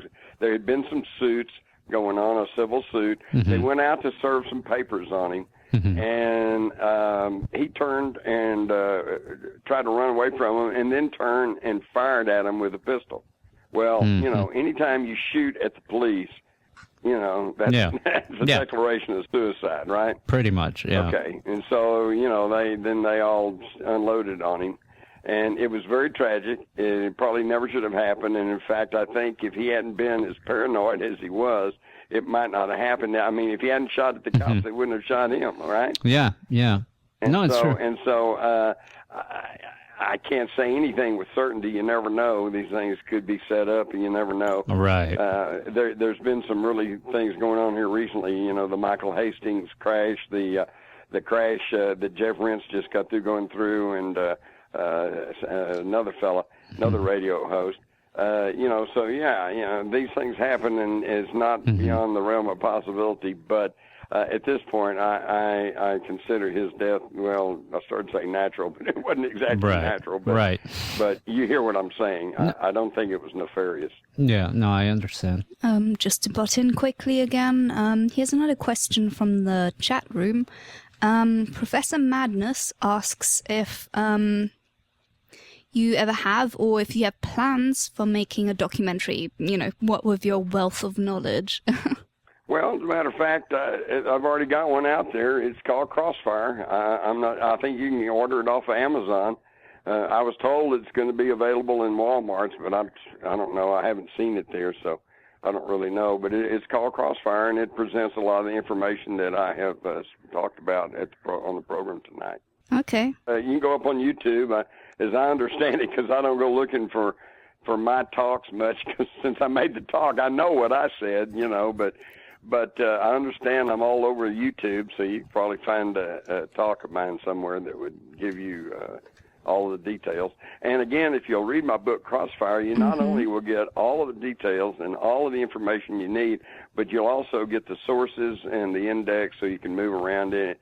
And, you know, you can really brush up on it, particularly if, Dr. Madness wants to know. You know, hate to be crass, but buy my book. Absolutely. And you have those books at jimmars.com, correct? Yes, that's true. You can order them there, or you can order them off Amazon, or you can go to your local bookstore and just say, I want that book. And it's probably if they everywhere. don't have it right then they'll have it in a day or two. Now, speaking of books, you also wrote the book, The War on Freedom, and you tackled 9/11. Now, people probably figured out by now, I wasn't around for JFK. However, when you watch the movie, you kind of get an idea of the environment at the time, what the political climate was at the time. And what was astounding to me is, you know, there's a character in the movie played, you know, marvelously by Keith Sutherland. And he's Donald, sorry, thank you. I knew it was a Sutherland. Donald Sutherland. Keith is his son. Correct. And he plays the character of Mr. X, I believe he goes by Mr. X in the movie. And he, you know, talks about how he was sent to the North Pole and the security measures were ignored, and you know, the security personnel was asked to stand down. And I remember just hearing him talk, and a lot of this stuff began to sound eerily familiar to the things we heard post 9/11. You know, NORAD was told to stand down. You know, they were doing a training exercise that was mimicking what was actually. Right. It was a little scary, Jim. What is going on here? Is this? Well, first, let me explain about Mr. X. That was one of the few characters in that movie JFK that was not named. Okay, Gene Hill, a witness, was Gene Hill. Dean Andrews, the lawyer played by John Candy, was Dean Andrews. You know, all of a sudden we've got Mr. X. Okay, now what happened there actually is pretty simple. Jim Garrison, the district attorney in New Orleans, never did talk to Colonel Fletcher Prouty until years after the assassination. Oh, and okay. Mr. X was based on the character of Fletcher Prouty. He's the one who had worked for Edward Lansdale, Operation Mongoose, and had been sent out of the country and was way out of position, when the assassination happened, and felt like that in New Zealand, where I think is where he was sent, Christchurch, and that they had information on Lee Harvey Oswald, he thought way too early, for legitimate news coverage, and that he saw that as prepositioning of the Oswald's guilt, almost before the time it happened. And there's other evidence that tends to point to that. But the problem was in the movie, if they had called Mr. X Colonel Prouty, the naysayers and debunkers would have said, well, he's just making stuff up, because Garrison at the time of the trials never did meet with Prouty, which was true. But Garrison did go to Washington and meet with Richard Case Nagel, who was a undercover military intelligence operative who also told him some things. Case Nagel is a really interesting case, because he was operating as a double counter spy operating on behalf of the KGB. And the KGB said there's a plot by the right wing to kill Kennedy, and it involves Lee Harvey Oswald, and you're to go and try to talk him out of it, and if you can't, kill Oswald so we don't get blamed for the assassination. And so at the time Oswald took the bus trip to Mexico City, Richard Case Nagel was supposed to go there and kill him, but he got cold feet and instead went into a bank in El Paso and fired a gun up in the air and said, I'm robbing the bank, and then went out and sat on the curb and waited for the police to come pick him up. And then he said, I'd rather be in jail than be a traitor. And while he was in jail, he sent letters to the FBI, to J. Edgar Hoover personally, telling them about this plot to kill Kennedy, not realizing, of course, that he was tipping off some of the very people behind the plot. And so that was a really interesting case. But anyway, Garrison did talk to Richard Case Nagel. So what Stone did was combine the two characters, Fletcher Prouty and Richard Case Nagel, and he just called him Mr. X. I see. That's why that took place, okay? Okay. But what Mr. X said was exactly what Fletcher Prouty was to say in later years. So again, the technically that was not done during that trial, so that wasn't truthful, and yet in reality that's absolutely the truth of what he said. Now about 9/11, I'll tell you what, instead of me going on and on, which I could, I'm simply going to quote to you from a man named John Farmer. Okay. Now, who's John Farmer? John Farmer was formerly an attorney general in New Jersey, and he was selected as the senior counsel to the official 9/11 commission, created by George W. Bush more than 2 years after the 9/11 attacks, which has always crapped me. The day after Pearl Harbor, Congress convened a committee to look in to see what had happened. Within a week of the Kennedy assassination, Johnson had formed his Warren Commission to find out what happened. 2 years after the worst terrorist attack in American history, they finally got around to trying to get a commission going, and they funded it for $3 million, which, sounds a lot to me and you, but in Washington, that's just pocket change. Right. And in fact, in 2004, the Republican National Committee announced that they had spent $60 million, which is like 4 times more money, on George Bush's inauguration parties. Wow. So they spent more money on Bush's inauguration parties than they even spent to investigate what happened on 9/11. But back to John Farmer. 2011, he published a book called The Ground Truth.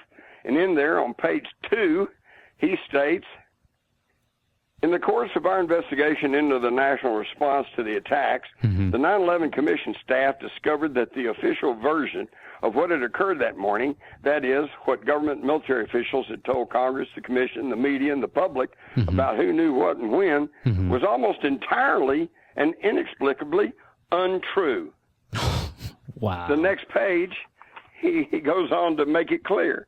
He says at some level of the government, at some point in time, there was a decision not to tell the truth about what happened. Wow. Now, that's not me. That's not Jim Mars. That's not some conspiracy theorist. That is the chief counsel, the head lawyer of the official 9/11 Commission. Wow. So, Wow. Genevieve and Frank and your listeners, I ask you, if the senior counsel of the 9/11 Commission says that they did not tell us the truth, then what is the problem and what is unpatriotic about demanding the truth? Oh, my God. Yeah.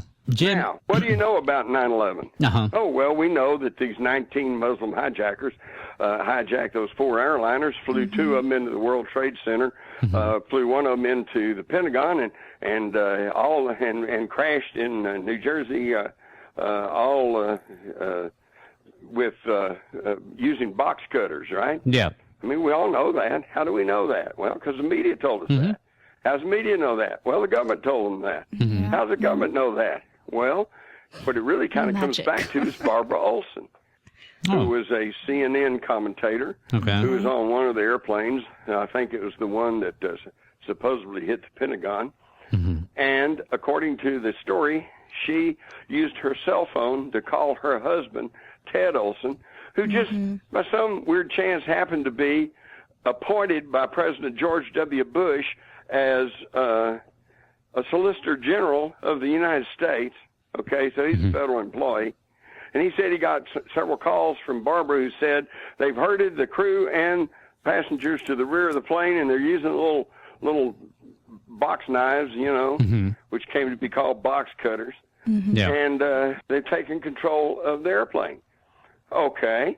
Well, now, wait a minute, though. Immediately there was a problem because it was determined that at that date and time you could not use a cell phone on a high-flying aircraft. They did not have a chip fast enough to where allowed to catch the signals on these cell towers, okay, if you're flying high and fast. In fact, it was not until 2003 that they announced they had a chip that would allow that kind. So Ted Olson backed up and said, well, I guess she must have used the airphone on the back of her seat. All right. Well, the problem there was they checked and found that the aircraft that Barbara Olson was on did not have the earphones on the back of the seats. Ooh, whoa. And then it gets better, because in 2006, when they put the only person who's been tried for 9/11, Zachariah Mazuri, who admitted he was a member of Al-Qaeda, but he was already in custody on 9/11, so he couldn't have had anything to do with it directly. But they brought him to trial, and the FBI, as usual, showed up with every little bit of detail evidence they had, including the phone records for that day of 9/11. And guess what? They said there had been one attempted call by Barbara Olson, but it was unconnected. In other words, gang, there was no call from Barbara Olson. Oh, my God. So how do we know any of this stuff? Wow. Another question from the chat. And I could show you a hole in the Pentagon, not the big gaping V-shaped crash of the wall after the wall collapsed, because that's what we've all seen. And that's easy enough to imagine that an airplane crashed into there. But I'm talking about for an hour or so before the wall fell, I have photographs of the actual hole on the west side, the outside hole in the Pentagon, and it was no more than 12 foot high and 20 foot wide. How do you get an airliner with a 4-story tall, 44 feet tall tail and 125-foot wingspan into a hole 12 by 20? And not only that, but I interviewed April Gladsby, who was in the Pentagon when the explosion took place, and grabbed her young son and crawled through that very hole. The very hole that they tell us was so inflamed with jet fuel fire that it melted the entire airplane. Wow. Come on, folks. Wow. Don't fall for it. Well, on that note, we have a question from Tony Merlo in the chat room, and he's asking whether you have an opinion on the fact that the jet fuel does not burn hot enough to melt steel beams. Exactly. And the thing is, even the pro-government story experts admit that jet fuel, which is basically kerosene with some added chemicals, it does not burn hot enough to melt steel. the official debunking report of that is that, it didn't have to actually melt all the steel columns. It just had to weaken them enough, for this whole thing, 110 stories to collapse down itself, which, to me, makes no sense whatsoever, particularly the fact that in my career as a newsman, I have covered maybe a half dozen or more building demolitions, okay? And being a newspaper reporter, print reporter, I did not have the luxury of simply taking film of the building falling down or take a photograph of the smoke cloud going up and say, wow, folks, look at that. I had to actually write the story, so I had to interview all these building demolition experts. And the thing I learned from all of them is that you don't just take some explosives and blow down a building. You have to have just the right type of explosives. It's got to go at just the right support columns and pieces. It's got to go off in just the right sequence. And it takes weeks, sometimes months, to properly rig a building to fall down and not endanger the buildings around it. Wow. And then, of course, is the burning question of how can two airplanes bring down 3 buildings. We all know about the World Trade Center 1 and 2, but what about World Trade Center 7? Yeah, Building 7. Which collapsed that afternoon about 5:25. 30 minutes after the BBC announced that it was in a live broadcast that it had collapsed. And a lot of people believe that's where Rudy Giuliani was. That was kind of like the control center, a lot of people believe, right? Because there had been a hardened command center built into Building 7. So, the theory, the idea is, I'm not saying this is true, I don't know, but the theory is that they destroyed Building 7 to destroy the command center that was in charge of controlling the airplanes. Because the airplanes, being an award-winning aviation aerospace writer, the thing that struck me right off on 9/11 was the fact when I heard that these 4 separate airliners of 4 separate flights taken off from 4 separate airports and with 4 separate routes, and yet their transponders all went off at approximately the same time. That's just impossible. There's no way that could happen, except one way. There's the only way that could happen is if they are taken over by their computers. Their onboard computers are taken over by outside control, and somebody flips a switch and their transponders go off. Now, let me ask you this, because this is something that blew my mind a few years ago. I obviously was researching all of this stuff, and I came across something called Operation Northwoods, which was basically outlined as a remote control passenger airliner that would crash, and they would blame the Fidel and Cuba for the downing of that plane in order to garner support for an invasion of Cuba. Fast forward to September 11, 2001, pretty much looks like that was the case. Exactly. Is that what you believe? And I have copies of the Northwoods documents, and that's exactly what they talk about. But just so you think, though, that it's all innocuous, number one, they also talked about setting off bombs in American cities and assassinating certain people and blaming it all on Castro. Now, the really scary part of this is this was in the spring of 1962, and this plan, Operation Northwoods, was approved by the Joint Chiefs of Staff. Oh, wow. It was only stopped by the president, who said, we don't operate like that, and that was John F. Kennedy. Right. It's also safe to say that he was trying to avoid another Bay of Pigs, right? Well, I think because he was the most highly educated president we've had, and I think he understood that, we could not claim any moral high ground if we created false flag events and then tried to invade another sovereign nation.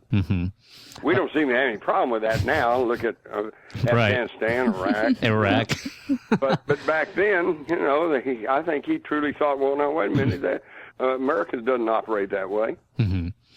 Jim, we're quickly running out of time, so I'm going to try to cram this question in real quick. May 1st, 2011, President Barack Obama stands in front of the nation and says that bin Laden had successfully been eliminated by SEAL Team 6. However, in 2007, Benazir Bhutto says on air during an interview, I can't remember what was the news agency, but she claims that bin Laden had been dead since 2001. That's correct. Also, by the way, in 2002, our former Secretary of State, Madeleine Albright, also said that Osama bin Laden had been dead since 2001. He died in December of 2001 of complications of that kidney disorder that he had. Okay. Okay? So I wanted to, to corroborate with you. Okay. Now, there's going to be those who watch the movies and the TV specials and read the accounts and go, wait a minute, what about SEAL Team 6, you know? Yeah. They did that such a wonderful job of invading Abbottville or whatever it is. Yeah. Okay, but now wait a minute. These were trained commandos. Great. And they're told you're going after Osama bin Laden. He's hiding in this house. And they go in the house and they shoot a few people. They see a guy with a beard and they shoot him. Okay? And they come back and they're hailed as heroes and they're told you killed Osama bin Laden. You know, so how do they know the difference? But how do we know? Because instead, number one, initially, according to the official reports, originally they shot him in the leg. So, okay, why didn't they just grab him and bring him back, put him on trial, and then, convict him of the 9/11 attacks and show the world that we are a nation of justice and punishment, and that you can't get away with that stuff with us. Which is Which is what we did with in the ocean. It don't even have a body. We can't even find out if it was really him or not. And then a bunch of these SEAL 6 guys that were in on the Obama raid. Terrible tragedy! I got killed when their helicopter went down in Afghanistan. Yep. Dead men tell no tales. The whole thing stinks to high heaven. It does. Interestingly enough, of course, Benazir Bhutto died in, where she was assassinated. Just a few weeks 2007. after saying that. Yeah, exactly. Yeah. If you'll read my book, The Terror Conspiracy Revisited, which is about the 9/11 attacks, you'll also read about Abu Zabidah, who in the summer of 2002 was captured in Pakistan, I think, and the White House made a big deal about it, saying he was the biggest Al-Qaeda official that we had caught, and they were going to make him talk, and sure enough, they did, and he broke down and said he was actually working for these 3 Saudi princes. Okay, so in other words, Al-Qaeda was being run by the Saudis, and of course, 17 of the 19 hijackers were Saudis. None of them were Iraqis. Okay, and who are the close business and social friends of the Saudi royals? Bush. The Bush family. Yeah. Well, how convenient is that? It's scary. It's scary the times that we live in. The 3 Saudi princes, by the way, that Abu Zabidah named as his controllers over Al Qaeda. Once this information got made public, they all died within 2 months. Wow. That's crazy. Yeah. It's one really of crazy. them, this Arab from Saudi Arabia, they said he died from dehydration. Didn't know how to drink it up water. Yeah, right? Like, what do I do? I'm thirsty. Yeah. Well, see, folks, we're to the point now to where they just lie when sometimes they don't even have to lie. Yeah. And they lie so openly and brazenly that the real message is, we're lying to you. What are you going to do about it? Yeah. Yeah. For me, and I've taken a lot of flack for speaking against Zero Dark 30, whether bin Laden was actually killed when Obama said he was killed. At the same time, I feel like I'm not asking any questions that are outside of the scope of reason. Exactly. And one of the things that really bugged me was when we look at the Kennedy case, right? They cleaned the limo. They sent suits to the cleaners. They pretty much got rid of all the important evidence. They destroyed evidence. Yeah, and then you look at 9/11, right? And they sent in connection with a crime, we'd be thrown in jail. Right. It's yes, you're tampering with evidence, and then they sent the steel from 9/11 to get melted off, like in Puerto Rico or something like that. Went to China. Was it China? Yeah. Oh my God. Got sent shipped to China, and now it's coming back to us as building supplies. It's crazy. It's crazy that the world that we live in, but we're lucky to have somebody like Jim Mars to be a journalist. It's good that you and Genevieve are on the job, because I'm getting long in the tooth, and I'm not going to be around here forever. I've got a question to Okay. squeeze in. At Contact in the Desert, you'll be talking. You're going to have a little lecture on population control, and without giving too much away, I'd love you to just give us a taste of that. Just give us an that's overview. based on my new book, which will be out at the end of June, and it is indeed called Population Control. The subtitle really tells the story. Okay. And that is how corporate owners are killing us. Okay? Yeah. We are all crammed into these cities that are being racked with air pollution, noise pollution. The whole country's becoming obese. Do you know what the first largest cause of death, of course, is heart attacks, and the second is stroke. Do you know what the third leading cause of death in the United States today is? Conventional medical treatment. Oh, really? Oh, no way. Really. Wow. And the thing is, that's easy to believe. Then when you start looking at the foods and you start looking at the question of GMOs, Yeah. and you start looking at the bromide that's in bread and and then you start looking at these vaccinations and I've known about vaccinations for years, so I just don't take them. But the problem is now they're talking about mandatory vaccinations. Okay, you kind of have to take the needle, and yet it's filled with all kinds of stuff, the thimerosal and formaldehyde, and my God, you wouldn't believe what they use as adjutants in vaccines. And okay, if people want to take those shots, for one thing, the government's already paid out millions and millions of dollars to children who were damaged by the swine flu. Okay? And yet, of course, the media that counts on so much on the drug ads, they're not going to tell you about all that. Yeah. It's the same thing with one of the issues that are concerning us so much today are these public shootings, and particularly school shootings. Okay? Listen, guys, I grew up in public school in Texas. We had guns. We took guns to school. Okay, nobody shot anybody. Right. It's not. But that's all the media can talk about is guns, because they will not talk about the true culprit, which is drugs. Right. When I was in grade Legal school, drugs I at was an that. avid reader, and I read faster than most of the other kids. So when we were in class and we're all supposed to be reading from some chapter, I was already 2 chapters ahead, so I was bored and looking out the window. Okay, well, back then, the teacher would come around, rap me on the knuckles, and say, Jimmy, stay with the rest of the class. And I go, okay. Today, they send me to the nurse who's been conditioned to say, well, he's probably has attention deficit disorder, and they put me on Ritalin or some kind of drug. Right. Okay? And these drugs, if you actually read the fine print, they bring on homicidal and suicidal tendencies. Yeah. And not only are these school kids being subjected to this, but now they're drugging the military. That's why over the past few years, the leading cause of death in the U.S. military is not combat, it's suicide. And that's brought on because of these psychotropic drugs. Right. And now they're telling us that we're going to be mandatory. You're going to have to take some of this stuff. In fact, they have even actually already broached the idea of mass psychiatric screening for school kids. Wow. Yeah, well, he's a little frenetic, and so we better put him on drugs. It's just incredible. We better start waking up and realizing what's going on in this country, or we're just going to be down the tubes. And it's funny because I've read that argument. The guy that shot Congresswoman Giffords and the Colorado shooter, and they were all on psychiatric meds, right? Cho of Virginia Tech, Columbine, they're all on these drugs. But see, the media won't tell you this because the media is too dependent on drug advertising.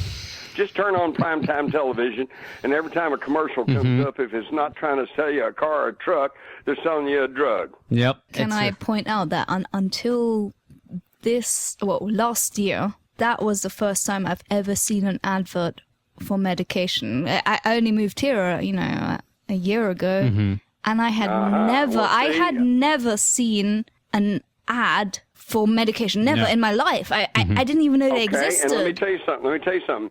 We did not have drug advertising on our media either up until maybe 10 years ago. Yeah. When I was a kid, the worst drug you saw advertised was Alka-Seltzer.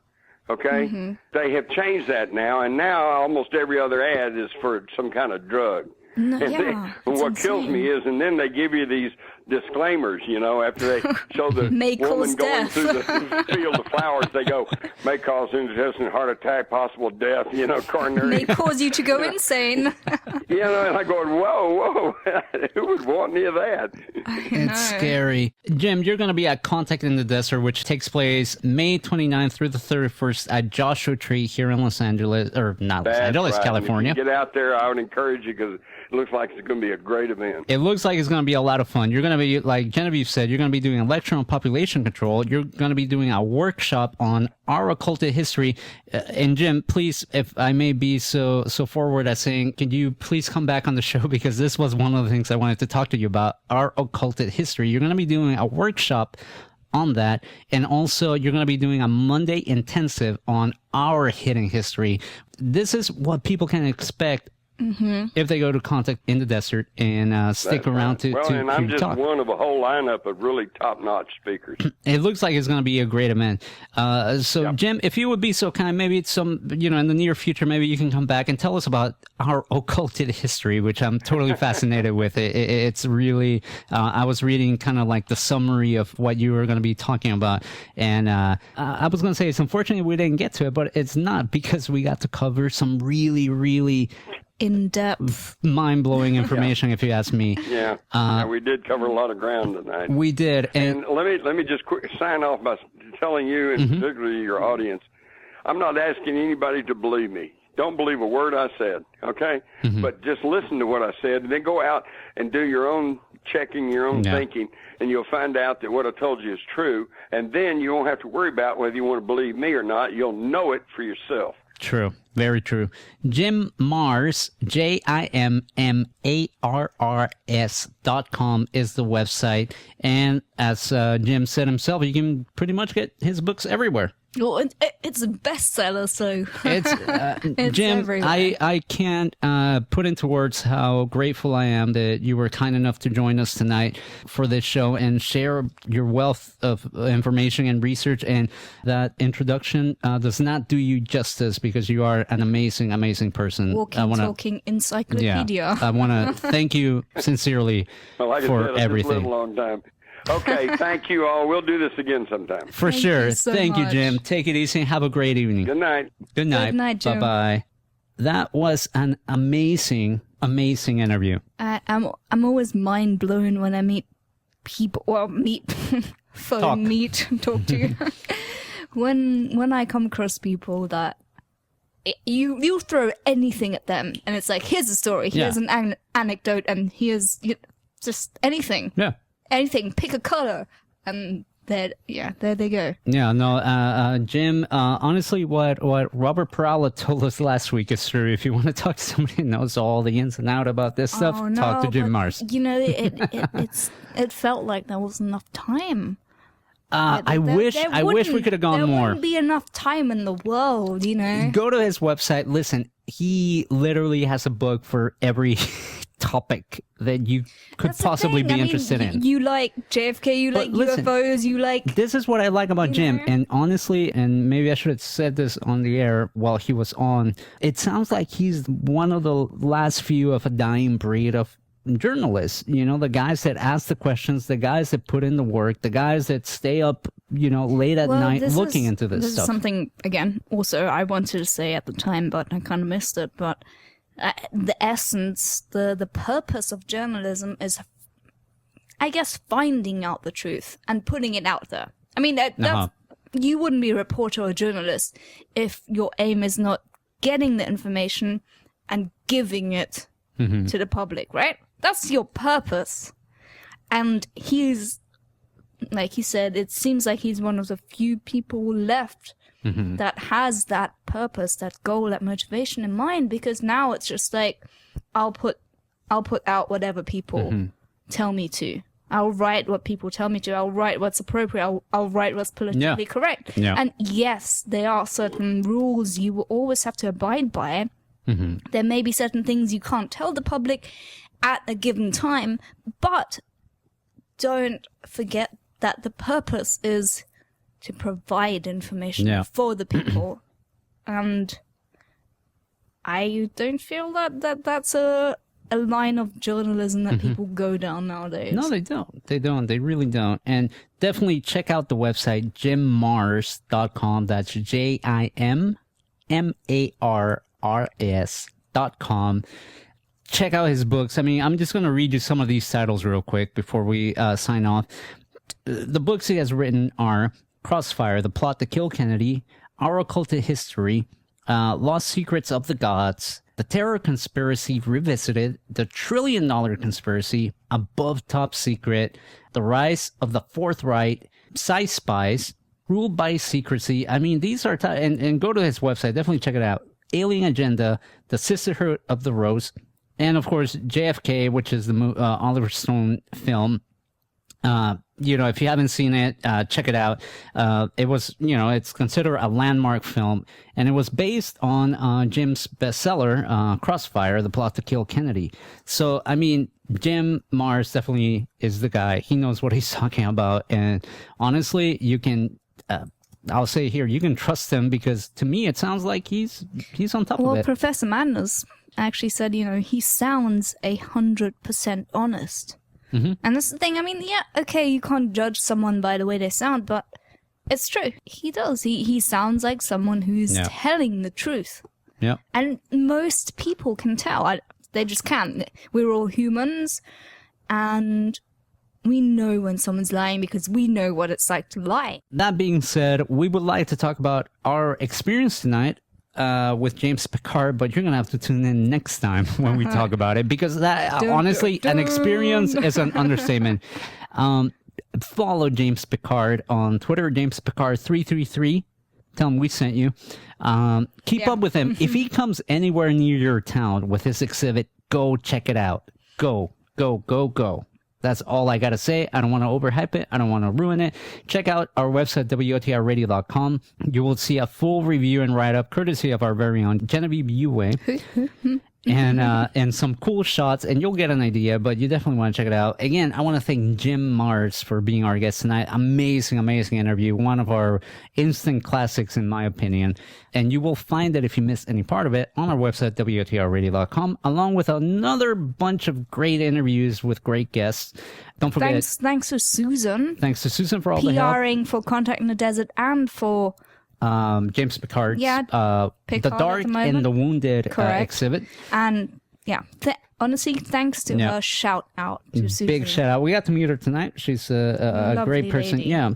And definitely, like I said, check out contactinthedesert.com if you're going to be in the LA area around May 29th Check through out the the 31st. website anyway. It's cool reading through people's biographies. It's amazing. Get an overview even if you're not going. And we've been fortunate enough to have a lot of the guests on this show. So then you can go to WOTRradio.com, check the interviews. As always, I'm Engineer Frank on Twitter, West of the Rockies on Facebook, Genevieve Yue on Twitter. You can check her out Thursday nights at 9 p.m. with her show. Check her out. No added flavors, if you know what I mean.